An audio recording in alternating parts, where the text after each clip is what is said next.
industry hiring managers, first of all, what advice, what would the key things that you would say to them that they need to do to lift the results from recruitment? Well, I think the first thing is to acknowledge that there's only a very limited view you can gain from an interview. Richard Nisbet, the psychologist, called this the interview illusion, that you're learning more in an interview, or you think you're learning more in the interview than you actually are. Mm. I mean, an interview is 30, 40, 50, maybe 60 minutes. It's a very limited amount of time. There's only limited information you can gain. And of course, the candidate's on their so-called best behavior.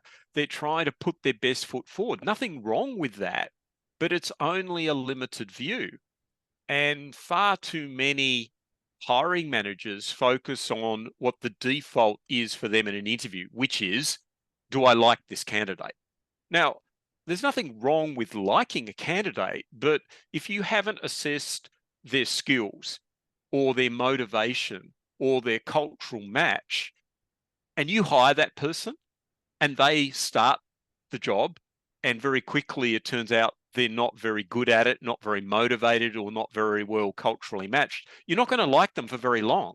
Mm. And yet this is the default. Like, people's incompetence in an interview is not obvious to them because they Yeah. talk, the person talks back, they feel good or not about the candidate, and so they think they've interviewed. Mm. Now, to me, that's not interviewing. That's just talking to someone to get a feeling about someone. And yet, Yeah. because most people are not trained in interviewing, they don't understand the importance of focusing on a small number of selection criteria. They simply have a chat and then find out whether they like the person or not. And that overwhelmingly becomes the criteria by which they decide to progress the candidate or not. The metaphor that I use in my training, Paul, is you need to think like a detective, because if you're a detective and you're pursuing a line of inquiry, then if you've got a suspect, and if everyone would be familiar with Law and Order, and you go to the assistant district attorney. Well, the assistant district attorney is only interested in taking the case if you've got evidence as a detective that your suspect is guilty. Like, the assistant district attorney is not interested in your thoughts or opinions or beliefs or gut feel. They're going to laugh at you as a detective. They're going to say, where's the evidence?